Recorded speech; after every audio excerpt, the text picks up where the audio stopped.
या जगदंब पतसंस्थेमध्ये सध्या या पतसंस्थेचा सर्वेसर्वा हा नामकर्ण आवारे आहे। ज्या नामकर्ण आवारेच्या संस्थेमध्ये स्वतः खरातच चेअरपर्सन होते 2018 ते 2024।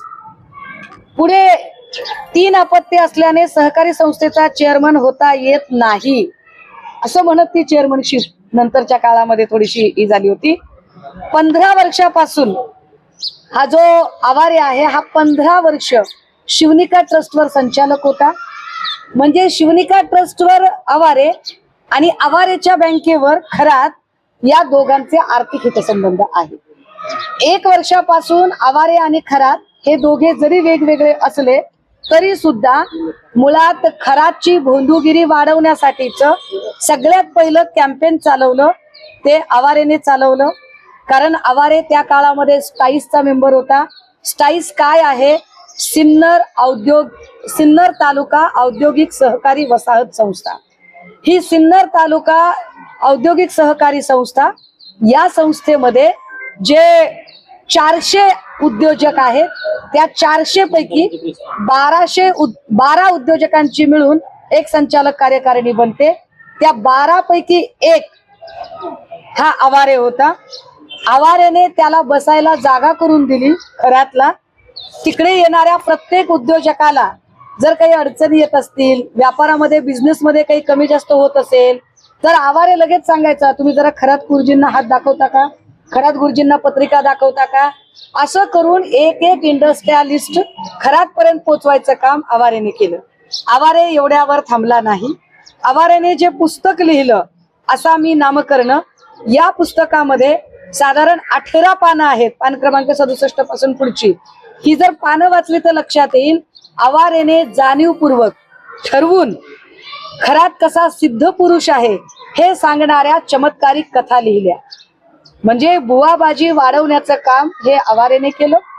त्या सगळ्या सुरस कथा लिहून कुठल्या तरी विधवेला कसा गुण आला, कुठल्या तरी म्हातारीला कसा गुण आला, कुठल्या तरी माणसाला कसं धंद्यामध्ये यश मिळालं, अशा सगळ्या प्रकारच्या सुरस चमत्कारिक कथा या आवारेने लिहिल्या। आवारेने वेगवेगळ्या युट्यूबर्सना सांगून वेगवेगळे जे ब्लॉगर असतात जे पर्यटन स्थळांची माहिती देतात त्यांच्याकडून हे मंदिर हेमाडपंथी आहे असा एक प्रचार सुरू केला। मुळात हेमाडपंथी मंदिर हे अष्टकोनी असतं।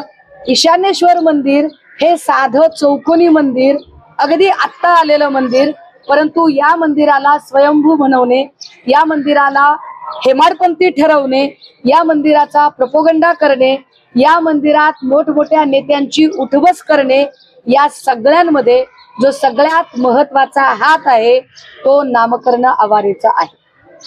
ललित पोफळेने चिकार प्रॉपर्टी कमवली, पण ललित पोफळे हे नंतर आलेलं कॅरेक्टर आणि या सगळ्यांमुळे मग पुन्हा नामकर्ण आवारे आणि या दोघांचे संबंध साधारण 1 वर्षापासून बिघडले।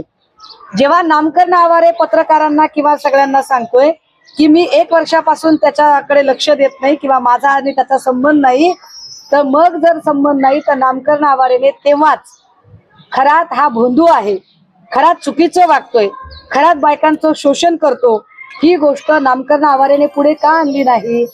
कारण नामकर्ण आवारे आणि खरात हे दोघेही सारखेच पापाचे भागीदार आहेत। विशेष गोष्ट या तीर्थक्षेत्राला क वर्गाचा दर्जा 2018 मध्ये मिळाला।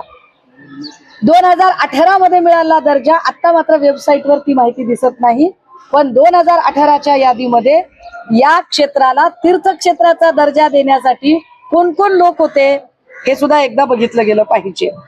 सिन्नर जे मी स्टाईसची जी सगळी माहिती सांगते त्याच्यानंतर या खरातचं आजही म्हणजे खरातची जागा आणि आवारेचं दुकान अशी परिस्थिती आहे।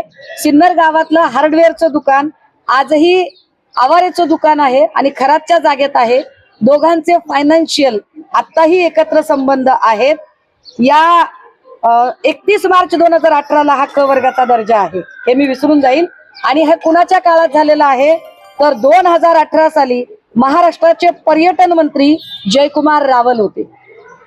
जयकुमार रावल यांच्या कार्यकाळामध्ये 31 मार्च 2018 या मंदिराला क वर्गाचा पर्यटन दर्जा मिळालेला आहे. ह्या सगळ्यांमध्ये आवारे प्रत्येकाला अप्रोच करत होता. आवारेच्या नंतर आवारेला साथीदार मिळाल्या त्या रुपाली चाकणकर. चाकणकर सुद्धा या प्रत्येक नेत्यांना अप्रोच करण्यामध्ये त्यांचा हिरिरीचा सहभाग होता. हे अनेक फोटोंनी सिद्ध झालं. दीपक आबा साळुंके जे सांगोल्याचे आहेत, या दीपक आबांचे सुद्धा आर्थिक व्यवहार खरात सोबतचे हळूहळू पुढे येताना दिसतात. खरातच्या मुलीला एक आय थिंक 32-34 लाखाचा, माझ्याकडे आता प्रिंट नाहीये पण मी आपल्याला सॉफ्ट कॉपी देईल त्याची, गिफ्टेड केलेला फ्लॅट आहे. या सगळ्याचे धागेदोरे आपल्याला सांगोल्यामध्ये सापडतील. सांगोल्यामध्ये पूजेला खरात आणि ही सगळी मंडळी गेली होती. या अनेक ठिकाणच्या ज्या पूजा आहेत, जसं की इथे ललित कोफलेने जी पूजा भरवली होती, या पूजेला पण चाकणकर होत्या आणि सगळी माणसं होती. आता ही सगळी जी माणसं आहेत, जी खराचं भोंदूपणा आणि ते प्रस्थ वाढवण्यासाठी जाणीवपूर्वक मदत करत होती. मी शब्द वापरते, जाणीवपूर्वक. खरातला कुठलीही सिद्धी प्राप्त नाही तरी सुद्धा खराचं प्रस्थ वाढवण्यासाठी नामकर्ण आवारे किंवा चाकणकर ही सगळी माणसं जे काही प्रयत्न करत होती, ही सगळी माणसं गुन्हेगार ठरतात.